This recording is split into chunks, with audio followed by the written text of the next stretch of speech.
kung wala po kayong tinatago, willing po ba kayo na i-waive ang bank secrecy? Pampamilya ko lang po yun, Your Honor, pampamilya. Mr. Bonaventura, hindi ako na-involved ito po sa ibang ay bagay yes na may or pera. no question. Mr. Chairman, o ba't nakangisi ka? Sanig. Hindi, Your Honor. Mr. Chair, my questions are also directed to Mr. Sonny Buenaventura. Mr. Sonny, gusto ko lang pong susugan yung ilang mga binanggit niyo po kay Congresswoman Jinky. Yung una po ay kinumpirma niyo po na ang tawag po kay former President Duterte ay Superman. Tama po ba? Yes, Your Honor. Sinabi niyo po kanina na tawag po yun sa kanya bilang call sign. Pero yun din po ba ang tawag sa kanya ng mga kapulisan at yung iba niyo pong mga katrabaho? Hindi ba, Your Honor? Sa radio lang po namin, Your Honor. Call sign niya sa radio. Bakit po Superman yung tawag po kay Presidente Duterte? Kami lang nagkuhan, Your Honor. Parang... Sa inyo pong magkakasama, dahil napakatagal po, ilang dekada, mula po 1988 hanggang 2008. 1988. Opo, 2 dekada po nakasama nyo si Presidente Duterte. Meron po kasing mga lingo. Kung alam niyo po yun, di ba, sa mga kapulisan, meron kayong mga salita na nakakasanayan nyo na sinasabi sa isa't isa. Maaari niyo po bang kaming paliwanagan kung ano yung ibig sabihin ng salitang labyog? Labyog? Tapon? Opo. Meron po ba mas labyog itapon po saan?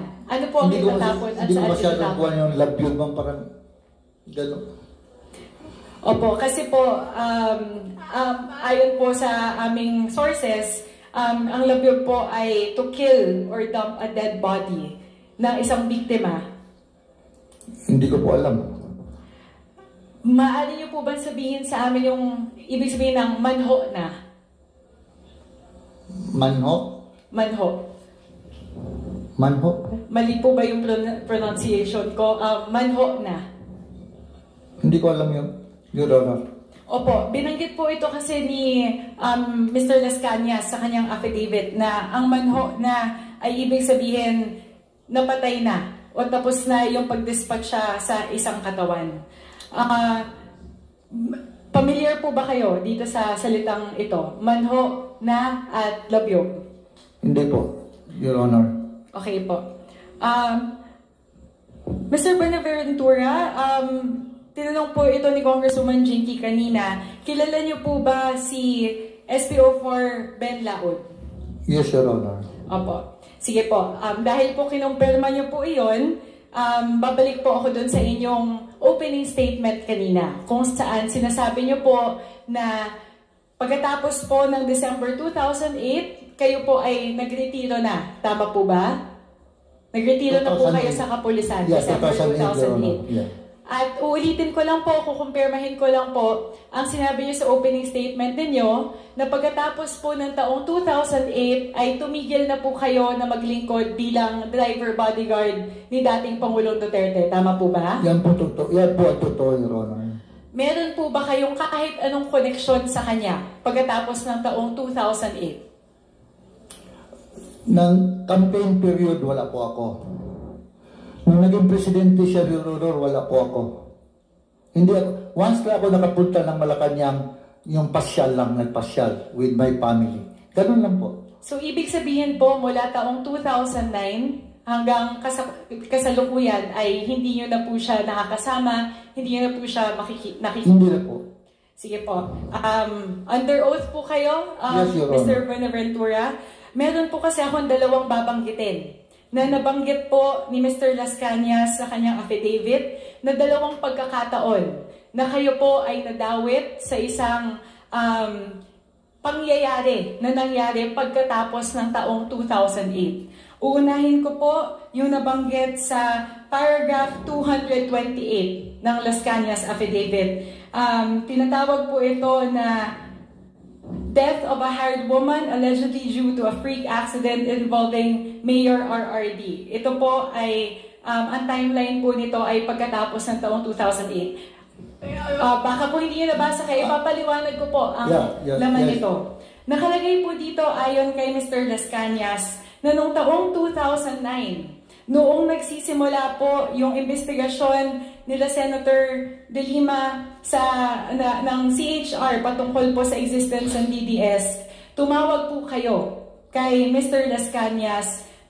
Inuutusan po siya na imbis na kayo ay sunduin niya po ang dalawang kababaihan at dalhin mula po sa ET KTV Music Bar na pagmamayari ni Mr. Charlie Tan para dalhin po sa tinatawag na Superman's Obrero Safe House. Ito po ay naganap ng taong 2009. Kayo po ang tumawag kay Mr. Las Cañas para po dalhin itong dalawang kababaihan na ito dito po sa Superman's Obrero Safe House. At sinabi niyo po na si Superman ay si dating Pangulong Duterte. So masasabi po ba natin na itong Superman's Obrero Safe House na ito ay safe house ni dating Pangulong Duterte? Hindi po totoo yun, ma'am. Hindi ko tinawagan si Las Cañas para magkuha ng babae, dalawang babae. Ma'am, honest, hindi ko talaga tinawagan si Las Cañas. Hindi lang po ito isang beses nangyari. No. Base po sa kanya affidavit, ito pong lihim na pagdala ng mga babae sa Superman's Obrero Safe House ay ilang beses nyo pong inulit na inutos sa kanya, at sa ibang pagkakataon pa po, kayo pa yung nag-aabot ng 10,000 pesos sa kanya sa tuwing natatapos nyo po yung delivery. No, hindi talaga yan totoo, ma'am. Hindi. Your Honor, hindi talaga totoo yan. Hindi nyo lang kilala si Las Cañas. Hindi nyo lang kilala si Las Cañas. Ito po ay yung unang pagkakataon na sinasabi ko, dalawa lamang po kayo. Sasabihin ko po, babanggitin ko yung dalawang pagkakataon na nasa subheader po sa affidavit na The Massacre of Subdivision Construction Workers. Ang timeline po ay taong 2010 hanggang 2013. Muli pagkatapos po ng December 2008. Dito po, sinasabi po ni Las Cañas na kayo po ay tumawag sa kanya, inutusan po na pumunta kayo sa Laud Quarry para po kitain si Ben Laud, at doon po ay naghihintay si Mr. Sammy Uy at si Madam X. Hindi totoo yan, ma'am. Your Honor, hindi talaga totoo yan. May tanong ko lang, ma'am. Apidabot pa yan ni Las Cañas? Opo. Marami kasi siya kapilapit, Your Honor. Mr. Chair, point of order. Are we allowing the guest to ask the member a question? No, based on the rules, we are not allowing any guest to ask questions to the members. Please refrain from asking questions to the members. Sorry, Your Honor. Just answer the questions. Sorry, Your Honor. Thank you very much, Mr. Chair. Thank you, Congressman Adyong. Ito po, sasabihin ko po yung nilalaman ito kasi medyo mabigat po yung akusasyon sa inyo at yung level po ng inyong pagkakadawit. Inutusan niyo po siya na pumunta sa Laud Quarry para mag-coordinate kay Ben Laud para po sa isang importanteng operasyon. Nandun si Mr. Sammy Uy at ang isang Madam X. At doon po ay natagpuan ni Las Cañas na meron pong 6 hanggang 7 na bangkay ng mga construction workers na ni-neutralize ng grupo ni Ben Laud. At pinagalitan nyo pa daw po, kayo pa mismo, nung rineport sa inyo ni Las Cañas na na-neutralize na o patay na yung mga bangkay at nasaksihan ni Mr. Sammy Uy at ni Madam X ang pagkakapatay sa mga taong ito, na nagalit pa daw po kayo kay Las Cañas na bakit hinayaan niya na makita ni Sammy Uy at ni Madam X yun. So kung wala po kayong involvement doon po sa grupo, at kung hindi po mataas yung inyong kinatatayuan doon po sa grupo at hindi po kayo involved dito sa grupo na ito, bakit po sa inyo magre-report si Las Cañas? Hindi siya nag-report sa akin, Your Honor. Hindi siya nag-report. Hindi kami nagkita sa Laud Quarry. Yung sinabi niyo, wala talaga yun, Your Honor. Yung 7 patay, sinabi niya na pumunta ako, wala yan, Your Honor. Wala talaga yan. Hindi totoo yan. Hindi, Your Honor. Mr. Chair, it's the word of Mr. Sonny Buenaventura against the affidavit of Mr. Las Cañas. Yes, sure. But for the record, Mr. Chair, I am contending the statement of Mr. Las Cañas, Mr. Buenaventura, that he has had no affiliation with President Duterte after year 2000. Yes, Your Honor. Kasi po, sinasabi po dito na kayo pa, dinala niyo po, inutusan niyo po si Mr. Las Cañas na dalhin si Mr. Sammy Uy at si Madam X doon po sa isang restaurant kung saan naghihintay po ikaw at si dating Pangulong Duterte sa kanila pagkatapos po ng operasyon. Taong 2010 hanggang 2013 po ito naganap, Mr. Sonny Buenaventura. Hindi po totoo yan, Your Honor. Hindi totoo yan. Mr. Chair, babalikan ko lang po yung sinabi ni Congresswoman Jinky na handa po si Mr. Sonny Buenaventura na tumindig para protektahan ni si dating Presidente Duterte. Pero for the record, Mr. Chair, I don't believe that Mr. Sonny Buenaventura is no longer affiliated or connected to former President Duterte after December 2008. Mr. Chair, may I proceed to the next set of questions? Babalikan ko po, familiar po ba kayo doon sa quarry ni SPO4 Benlaod? Yes, Your Honor. Property po ni Benlaod yun. Opo. Alam niyo po ba kung gaano kalaki itong property na ito? At saan po yung lokasyon nito? Hindi po, Your Honor. Sa Maa yun. Mahalaga po ito, Mr. Sonny Buenaventura, nakapunta na po ba kayo sa Laod Quarry? Firing range po, Your Honor. Minsan mag-firing kami doon. So ito, may firing range po sa Laod Quarry? Yes, Your Honor. Kasi po, ang pagkakalarawan po ng Laod Quarry ay ito po ay mass grave. So, meron pong firing range sa gitna po ng mga batuhan at mga lupa? Yes, Your Honor. So, sinasabi niyo po na pamilyar kayo sa Laod Quarry? Dahil nakakapag-firing po kayo eh. Ibig sabihin, sa firing area, Your Honor. Sa firing area. bakit meron po bang ibang area ang Laod Quarry bukod sa firing Bakit ba area? yung firing area, Your Honor? Yun doon, hindi ko na alam. Ano po yung nandoon? So malawak. Kasi pag nag-firing Hindi ko alam, pero- hindi mo makikita yung dulo eh.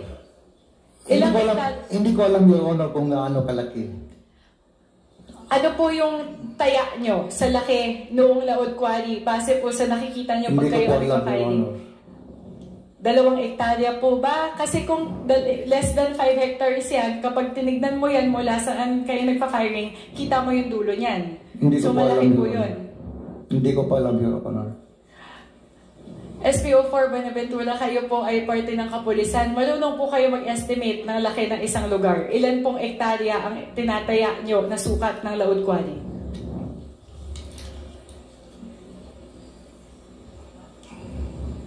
Ilang hektarya po? Hindi ko kasi, pagdating lang po namin yun, doon lang kasi kami mag-stay sa firing range. Hindi ko itingnan yung anong lawak ng area. Basta pagdating namin doon, firing. Yun lang po. Higit po sa 10 Kasi hektarya? parang kuwan kasi yun, parang mahili, maraming yung mga tanim na kahoy, gano'n. So may mga parte po na mahirap makita sa maraming pwedeng pagtaguan, maraming pwedeng paghukayan.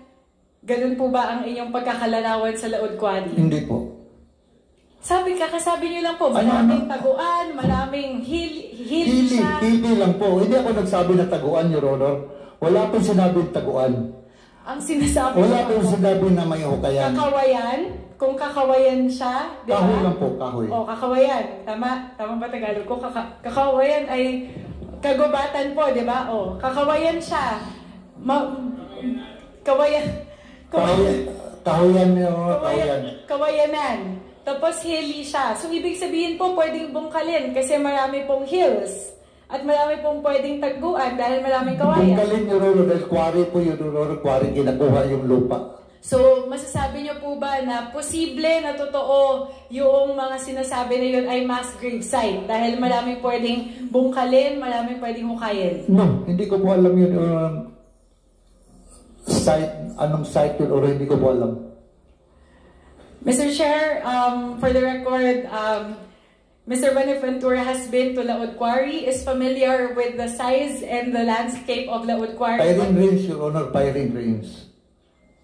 So, pero sinabi niyo na po kanina na quarry siya, Your Honor. Yes, Your Honor. Ang pinupuntahan namin doon, Your Honor, is the firing range. Opo, pero ang sinasabi ko, nakapunta na kayo sa Yes, Laod Your Honor, Quarry. sa firing range. Pero nakapunta pa rin kayo sa Laod Quarry dahil nasa Nandun yung firing nasa range loob sa ng quarry. quarry yung firing range. Mr. Chair, medyo hindi na kailangan pagdebatihan tong punto na to. Pero ang mahalaga po, nakapunta na po sa Laod Quarry Yes, si Your Honor. Mr. Buenaventura. Firing range, Your Honor. Alam niya firing ang range. itsura at laki ng Laod Quarry na may laman na firing range sa loob. Okay na po? Okay. Yes, Your Honor. Okay. Sunod po, Mr. Chair, tatanungin ko lang po, kasi po sinabi po ni Colonel Garma na meron pong reward system na meron pong reward system para po doon sa operation sa national na level. Alam niyo po yung testamento niya na yun, di ba? Testimonya niya. Sa affidavit niya po, Your Honor. Okay, familiar po. At sinabi din po ni Colonel Garma na galing po sa Davao template yung kanila pong in-implement sa national na level. Hindi ko po alam, Your Honor. National na yun, Your Honor. Pero yun po yung sinabi niya sa kanyang affidavit. At sinabi po niya na binase po nila ito sa Davao template kung saan may reward. Kaya po ito, tatanungin ko po sa inyo na sa inyo pong eksperyensya, nung kayo po ay parte ng kapulisan sa Davao, kayo po, kinukumpirma niyo po ba na merong Davao template na meron pong reward system? Wala po yun. Para po sa mga kapulisan. Hindi ko po yun alam, Your Honor. Sinasabi po kasi na sa reward system na ito, nung alkalde si former President Digong, nakakatanggap po ng mga reward ang kapulisan sa bawat pagpatay. Alam niyo po ba ito? Familiar po ba kayo dito? Hindi po, Your Honor. Mr. Buenaventura, may bangko po ba kayo noong kapanahunan na kayo po ay polis sa Davao? Sorry po? Meron po ba kayong bank account noong Yes, panahon po Your Honor. na kayo ay polis? At nung kayo po ay naging bodyguard ni former President Duterte? Yes, Your Honor. Willing po ba kayo, Mr. Buenaventura, na mag-waive ng bank secrecy para po ma-verify po natin yung laman po na inyong bank accounts? Your Honor, yung bangko ko po, pampamilya lang yun. Pag may sahod ako, may lagay ako. Walang ibang doon, walang ibang transaction. Walang ibang transaction, honestly. Para lang yun sa pamilya ko.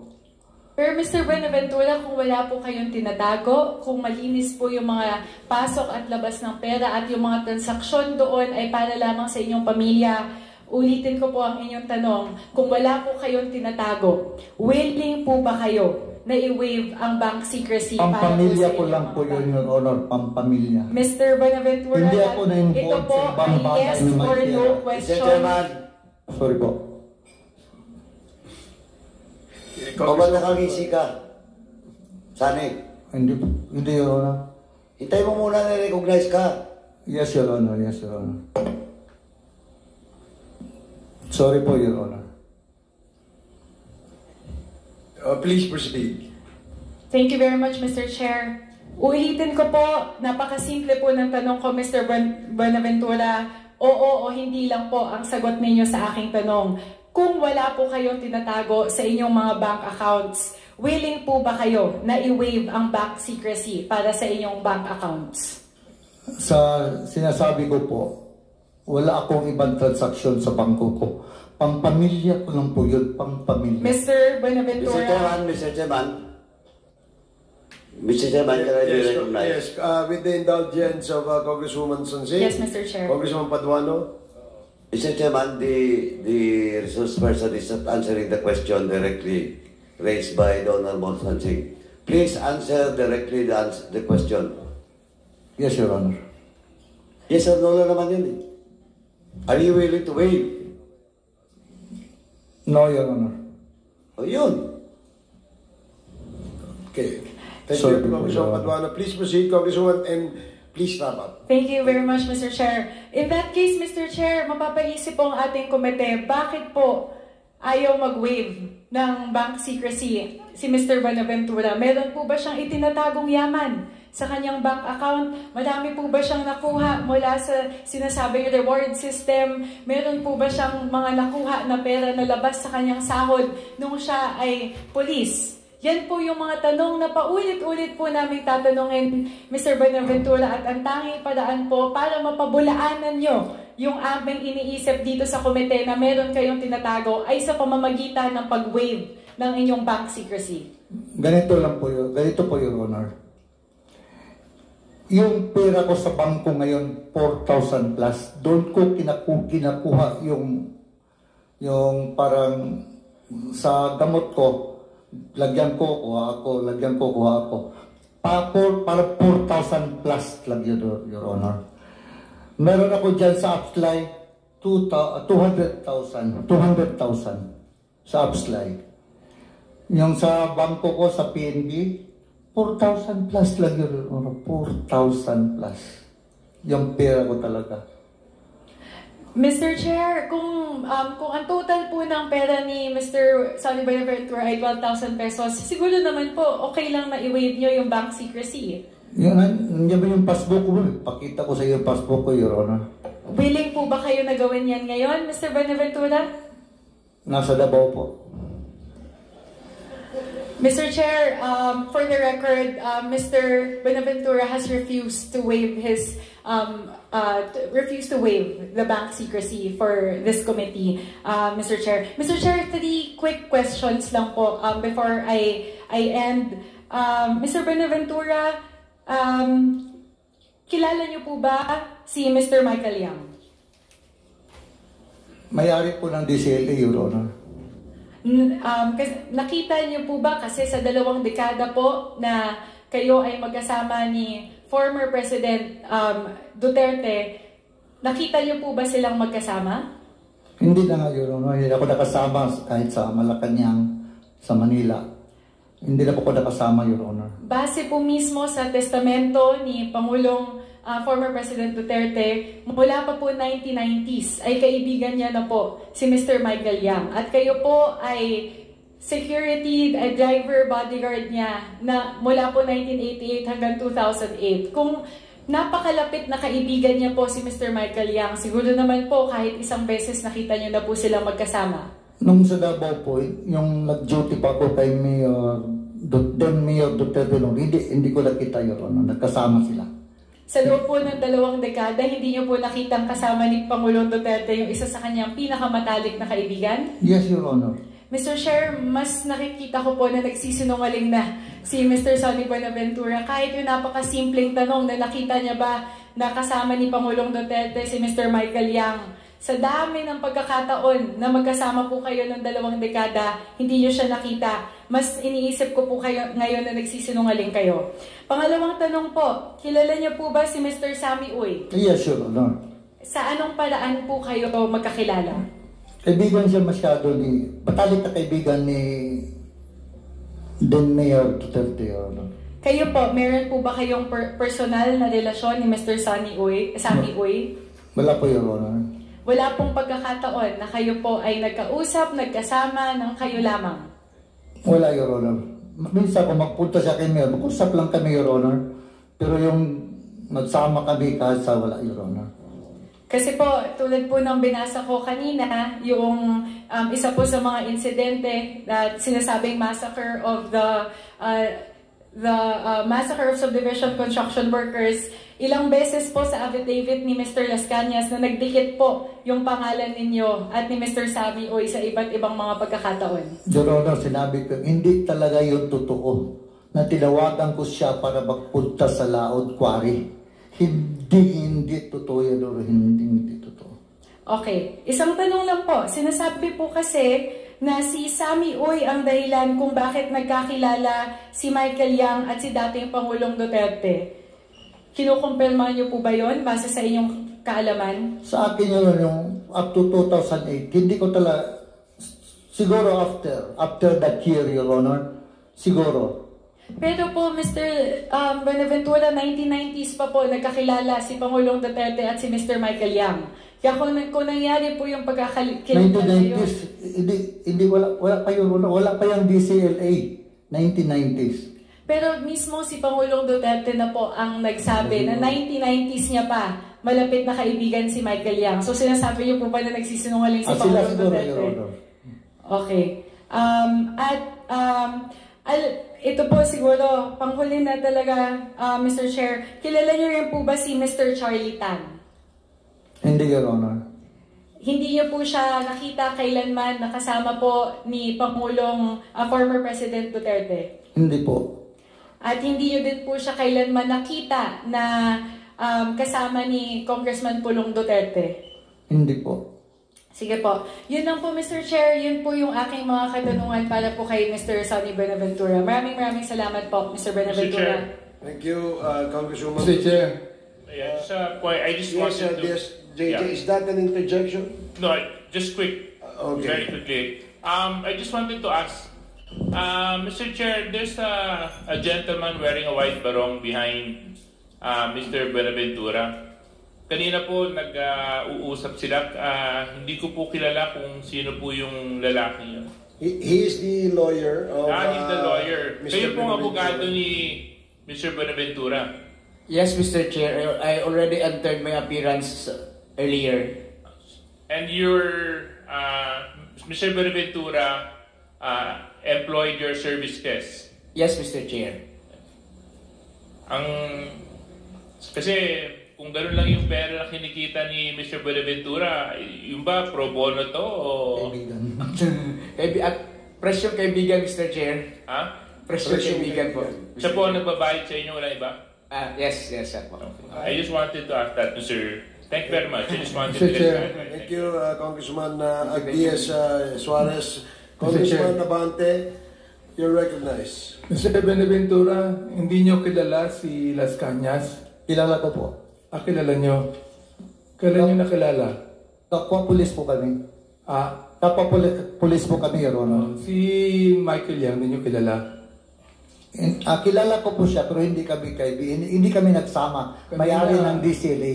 Kanina, sinabi nyo, hindi nyo kilala eh. Sinabi ko po, DCLA, may-ari ng DCLA. So, nakilala nyo? Kilala ko ba siya may-ari ng DCLA, Your Honor?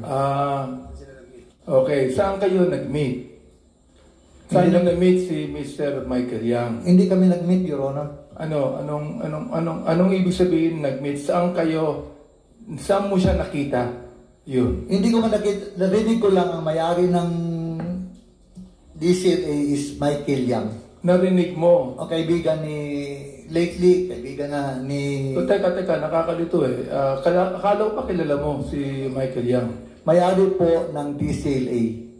May-ari ng... DCLA po. Sinong nagsabi sa'yo? Kung yan, mall po ng Davao City, Your Honor. Pexman? Sorry po? Pexman? Mall. Alam ko naman. Marami kasi mall. May Gaisano Mall, Gaisano. Alam ko naman magsisinungaling ka eh. Kaya nasabi ko, mamatay man yung pusa nyo. Hindi naman totoo po, Your Honor. Kaya nga eh, nagkakabiruan na tayo dito eh. Di ba yung boss mo eh, mahilig magbiro? Yes, sir. Oo. Ayan. Ito, tanongin kita. May tiwala ba sa'yo ang boss mo? May tiwala ba sa'yo? Iwan ko, Your Honor, sa pagkakilala niya sa akin. Hindi. Tinatanong kita, ikaw mismo, naniniwala ka bang may tiwala sa'yo ang former president? Hindi ko masabi kung anong kuha niya, Your Honor. Dito kasi, Your Honor, mayor siya, naging presidente. Hindi kasi ako ang tanong ko, hindi mo ako sinasagot eh. Ang tanong ko, naniniwala ka bang may tiwala sa iyo ang former president? Hindi ko masabi kasi, Your Honor, yung... Ay, kung hindi ka naniniwalang may tiwala sa iyo, dispensable ka. Tama ba ako? Mali. Kung hindi ka naniniwala na may tiwala sa iyo ang former president, dispensable ka. Pwede kang tirahin. Pwede kang tanggalin. Tama ko mali? Kaya nga, hindi na ako... Yun. Ibig sabihin, nagsasabi ka ng totoo ngayon, hindi mo alam kung may tiwala sa iyo ang dating Pangulo sapagkat alam mo na kapag inayawan ka na, tapos ka. Correct? Yes, Your Honor. Oh, yun. Yun ang sinasabi ko. Oh, hindi na ako magpe-pex man. Sabi ka ng totoo ngayon eh. Di ba? Oh, may tiwala ka ba sa dating Pangulo? May tiwala ka sa kanya? Yes, Your Honor. Buo ang tiwala mo? Yes, Your Honor. From 1 to 10, gano'ng kalaki ang tiwala mo? 10 po, Your Honor. 10. Pero ikaw, hindi ka naniniwalang may tiwala siya sa'yo. Hindi ko kasi alam kung nasa mind niya. Ibig sabihin, ganito yan. Hindi ka naniniwalang may tiwala ka sa Pangulo sapagkat alam mo na ang iyong boss ay may ginagawang hindi maganda. Yun ang ibig sabihin nun. Tama ako, mali? Yes, Your Honor. Oh, yun. Yun lang po, Mr. Chair. Thank you, Congressman Abante.